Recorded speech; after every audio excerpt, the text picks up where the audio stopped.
गीता चौधरी और न्यूज़ अड्डा इंडिया पे आप सभी का स्वागत है। हम बात करेंगे कांग्रेस के ब्लैक फ्राइडे की। पिछले कुछ दिनों से आप देख रहे होंगे कि कांग्रेस बदहाल है, क्योंकि राहुल गांधी, सोनिया गांधी दोनों को ईडी बार बार पूछताछ के लिए बुला रही है। मामला नेशनल हेराल्ड का है। यंग इंडिया के ऑफिस पे ताला लगा दिया गया है। जांच जो है वो पब्लिकेशंस हाउस में भी बहुत ज़ोर शोर से चल रही है, वहाँ भी उसको भी सील कर दिया गया है। ईडी का कहना है कि बिना उसकी इजाज़त के कोई भी इसको नहीं खोलेगा, इस ताले को। अगर कागजातों की बात करें तो यंग इंडिया के ऑफिस के लिए 85 लाख का किराया हर महीने आ रहा था। कौन दे रहा था ये किराया? क्या इसकी ज़रूरत थी? और इसको अगर देखें तो एक साल में 10 करोड़ होता है, और अगर अभी तक देखें तो ना जाने कितने 100 करोड़ इस किराए की वजह से ही कांग्रेस पार्टी को मिल चुका है। इसके साथ ही कहीं ना कहीं हवाले के पैसा के आने की बू भी है, क्योंकि ट्रांजैक्शन जो है बहुत क्लियर नहीं नज़र आ रहा है।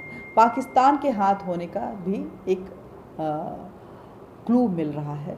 कीर्ति चिदम्बरम से और पी चिदम्बरम से पूछताछ जारी है, और इसको लेकर के आप पूरे विजुअल को देखिए। पूरी कांग्रेस जो है ब्लैक फ्राइडे मनाते हुए काले कपड़े में संसद से लेकर सड़क तक चक्का जाम की स्थिति बनाकर खड़ी हो गई। सोनिया गांधी भी इस ब्लैक फ्राइडे में शामिल हुई और संसद में प्रोटेस्ट करी। राहुल गांधी प्रोटेस्ट कर रहे थे, मल्लिकार्जुन खड़गे प्रोटेस्ट कर रहे थे, प्रियंका गांधी सड़कों पे पूरा ड्रामा क्वीन बन के प्रोटेस्ट कर रही थी। उनको गिरफ्तार भी किया गया, डिटेन किया गया, फिर छोड़ दिया गया। ये तो आम बात है। काले कपड़े में ये सारे लोग नज़र आ रहे थे। लेकिन आज दिन कौन सा था? 5 अगस्त का दिन था। ये वही दिन है जब भारत को एक लंबी लड़ाई लड़ने के बाद राम मंदिर पर हिंदुओं की आस्था का दिन विजय प्राप्त हुई थी। सुप्रीम कोर्ट से फैसला आने के बाद आज ही के दिन भूमि पूजन हुआ था। ये दिन भारत स्वाभिमान के रूप में मनाया जाता है। लेकिन कांग्रेस महंगाई की आड़ में पूरा जो स्वाभिमान का दिन था उसका माहौल बर्बाद करके रख दी। देखिए किस तरह से ये सारी चीज़ों को आप देखिए, विजुअल्स देखिए, हमारी बातों को मत सुनिए। ये विजुअल्स, ये एम्बियंस, ये पूरे नौटंकी, ये नारेबाजी, ये सारी चीज़ों को देखते रहिए। बीच बीच में मुझे भी सुनते रहिए कि मैं जो बता रही हूँ उसमें कितनी ऑथेंटिसिटी है। इस पूरे मसले को देखकर यही लगा कि ये खुंदक जो है वो महंगाई की कम और ईडी के पूछताछ की ज़्यादा लग रही थी। वैसे आज ईडी ने नहीं बुलाया था, आज कोई पूछताछ नहीं हो रही थी, आज कुछ भी नहीं हो रहा था, लेकिन प्रोटेस्ट चल रहा था, काले कपड़े में चल रहा था। कहीं ना कहीं तुष्टीकरण की राजनीति पूरे साफ तौर पे नज़र आ रही थी, और ब्लैक फ्राइडे के रूप में ये मनाया जा रहा था। जब पूरा देश राममय इस दिन को मनाने के लिए बेताब था, उस वक्त में कांग्रेस का ब्लैक फ्राइडे चल रहा था काले कपड़ों में। काले कपड़े हमारे यहाँ अशुभ माने जाते हैं। हम काले कपड़ों में कोई भी शुभ कार्य नहीं करते हैं। भगवान के दिन को हम काले कपड़ों में नहीं याद करते हैं। लेकिन कांग्रेस को इससे क्या फ़र्क पड़ता है? राहुल गांधी तो हिंदू को मानते ही नहीं है, उन्हें हिंदुत्व से नफ़रत है। वो हिंदुस्तान के इंफ्रास्ट्रक्चर से भी नफ़रत करते हैं। वो लिंगायत समाज को दिखावे के लिए ज़रूर शामिल हो गए हैं और लिंगायत धर्म के हो गए हैं, क्योंकि उनके पास कोई चारा नहीं बचा था। जब भी बात उनके गोत्र और उनके धर्म की आती थी, वो मंदिर मैराथन दौड़ तो लगाते थे, लेकिन काम सिर्फ तुष्टीकरण की करते थे। एक ही जगह जब हिंदू मरा है, मुसलमान मरा है, तो राहुल गांधी हिंदुओं के घर में झांकना भी पसंद नहीं करते हैं। वो सीधे मुसलमानों के घर में दौड़ लगाते हुए पहुंच जाते हैं। कुछ ऐसा ही हाल प्रियंका गांधी का भी है और बाकी कांग्रेस के नेताओं का भी। इस बात को लेकर के राजनीति गरमाई हुई है। एक तरफ जहां योगी आदित्यनाथ ने कहा कि हमारे स्वाभिमान, हमारे प्रभु, इतनी लंबी लड़ाई लड़के जिस मुद्दे को हम जीते, उसका माहौल ख़राब करने की जो कोशिश की गई, ये बहुत ही निंदनीय है।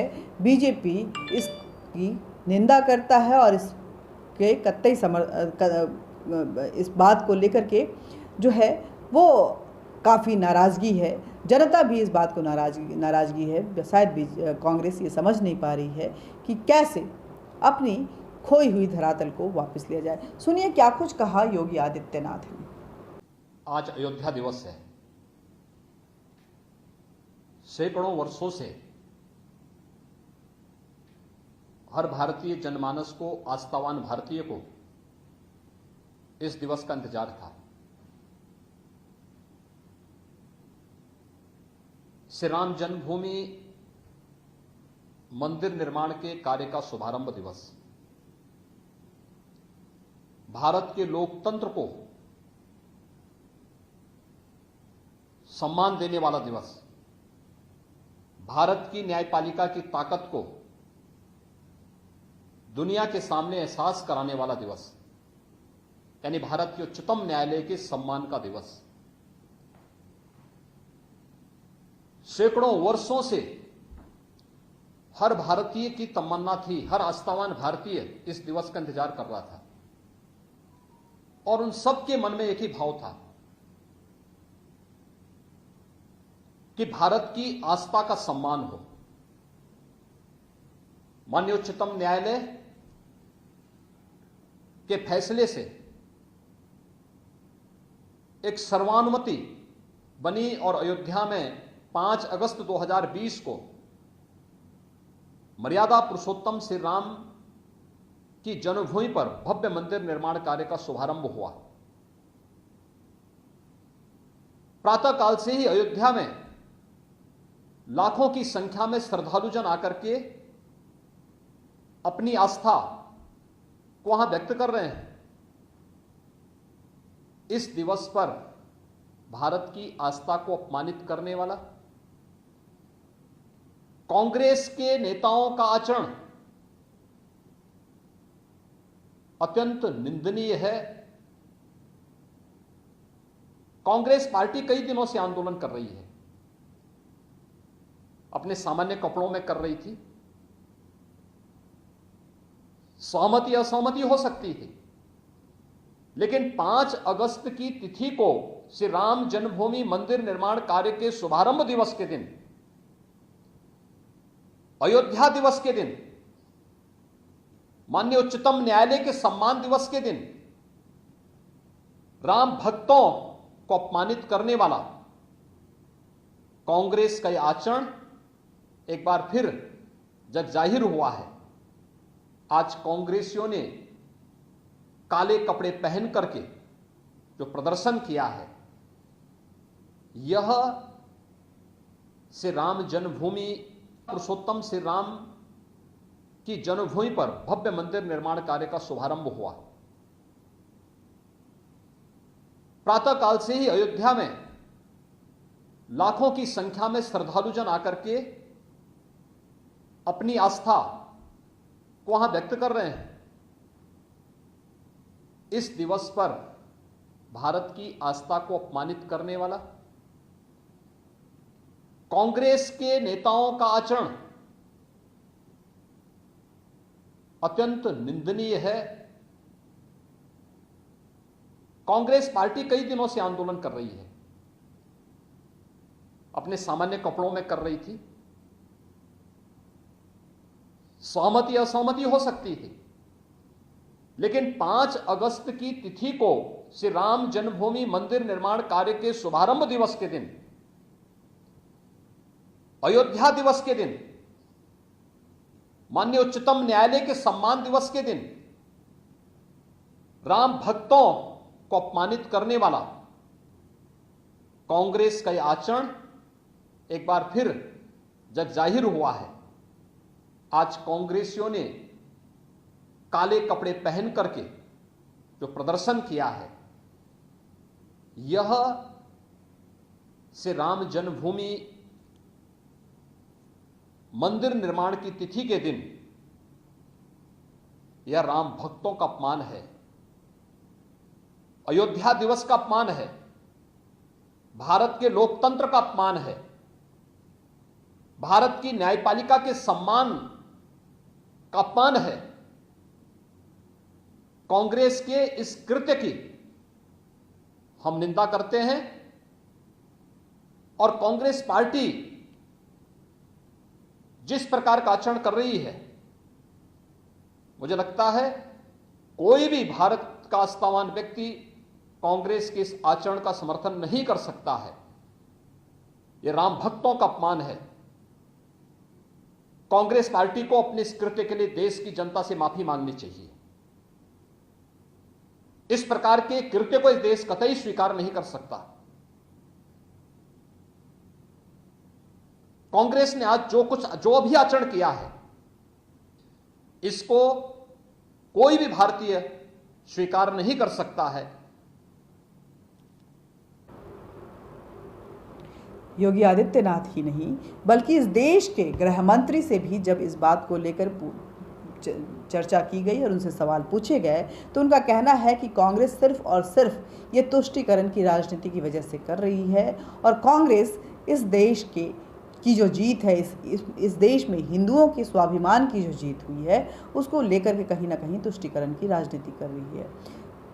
गृह मंत्री अमित शाह का कहना है कि कांग्रेस ये समझ ही नहीं पा रही है कि जनता ने उसे नकार दिया है और इन्हीं वजहों से नकारा है और ऐसे में अपने अस्तित्व को बचाने के लिए स्ट्रैटेजी बदलनी होगी। लेकिन कांग्रेस कहीं ना कहीं किसी बंदिशों से बंधी हुई है और इंक्लिनेशन जो है उनका वो हमेशा दूसरी तरफ होता है।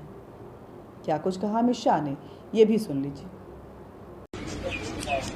इतनी जगह शिकस्त खाने के बाद भी कांग्रेस अपनी तुष्टीकरण की राजनीति छोड़ नहीं रही है। मेरा स्पष्ट मानना है कि उन्होंने 5 अगस्त के दिन श्री राम जन्मभूमि मंदिर का जो शिलान्यास हुआ है, इसी के विरोध के कारण ही काले कपड़े पहनकर विरोध किया है, अति तीव्रता के साथ विरोध किया है। और मैं मानता हूं कि तुष्टीकरण ने आजादी से अब तक देश का बहुत नुकसान किया है, तुष्टीकरण की नीति ने भी किया है और सभी लोगों ने तुष्टीकरण की नीति से तौबा करना चाहिए। धन्यवाद। तो आपने देखा कि क्या कुछ हो रहा है इस देश में, इस देश में क्या कुछ हो रहा है। इस देश के लोग जो हैं, जो हिंदू हैं, वो कांग्रेस की तरफ मुंह उठा के देख रहे हैं कि शायद कभी तो आप हिंदुओं को कंसीडर करेंगे, उनकी खुशी में शामिल होंगे। जब उनके खुशी का दिन आता है तो ये काले कपड़े पहनकर आप ये मातम मनाते हैं। प्रभु राम आपको पसंद नहीं है, ये पता है लोगों को। ठीक है, आप उस खुशी में शामिल मत होइए, लेकिन माहौल क्यों ख़राब कर रहे हैं। ये महंगाई के मुद्दे पर प्रोटेस्ट करने के लिए कोई और दिन भी आप चुन सकते थे, आज ही का दिन क्यों चुना। कहाँ से ये इंस्ट्रक्शंस मिल रहे हैं, क्या है इसके पीछे की वजह। क्यों सोनिया गांधी तो किसी प्रोटेस्ट में जाती ही नहीं है, उनकी तो तबीयत खराब रहती है। ऐसी क्या बात हो गई कि सोनिया गांधी भी इस विरोध प्रदर्शन में जमकर खड़ी हो गई। खैर, आज का दिन जो है हंगामा भरा रहा। संसद से सड़क तक कांग्रेस का हंगामा और ड्रामा जारी रहा। इस बीच में प्रियंका गांधी जो सुरक्षाकर्मी हैं, उनके साथ अभद्र व्यवहार करती हुई नजर आई और कहीं ना कहीं इस हाथापाई में सुरक्षाकर्मी भी अपना आपा खोते हुए नजर आए। ये दिन हमारी जीत का है, जिस दिन कश्मीर जो है पूरी तरह से उसका भारत में विलय हो गया था। जिस नेहरू ने कश्मीर में धारा 370 की बंदिशें और फांसी का फंदा लगाया हुआ था, कश्मीर उस फंदे से आज़ाद हो चुका था। कश्मीर विकास के रास्ते पे चलते हुए फड़फड़ा रहा है और उड़ने को तैयार हुआ था। आज ही के दिन 5 अगस्त 2019 की बात करें तो 5 अगस्त 2020 की अगर बात करें तो इसी दिन भूमि पूजन हुआ था। हमारे रामलला जो कि इस देश के मान सम्मान है, हमारे मर्यादा पुरुषोत्तम राम हैं, हमारे प्रभु हैं, हमारी अस्तित्व है, हमारी गरिमा है, हमारी पहचान है। उनके मंदिर के लिए जो लंबी लड़ाई अदालतों की लड़ी गई थी, उस पर फैसला आने के बाद भूमि पूजन की शुरुआत हुई थी। लेकिन ये दिन खराब किया गया, इस दिन को हंगामे में तब्दील किया गया। खुशियों की गूंज कहीं ना कहीं विरोध के उस कर्कश आवाज में तब्दील हो गया। जिस दिन रंग बिरंगे कपड़े पहनकर प्रभु राम की आराधना का दिन था, उस दिन सड़कों पे सिर्फ काले कपड़े, जो कि मातम के प्रतीक हैं, नजर आ रहे थे। जय हिंद, जय भारत। इस वीडियो को आपने कैसे लिया? कांग्रेस के इस रुख को किस तरह से आप देखते हैं? कमेंट बॉक्स में कमेंट कीजिएगा। न्यूज़ अड्डा इंडिया को ज़्यादा से ज़्यादा सब्सक्राइब कीजिएगा, वीडियो को ज़्यादा से ज़्यादा शेयर कीजिएगा, लाइक कीजिएगा, बेल बटन दबा लीजिएगा, नोटिफिकेशन आप तक पहुंचता रहेगा इस इम्पॉर्टेंट एनालिसिस और इन्फॉर्मेशंस के साथ। जय हिंद, जय भारत।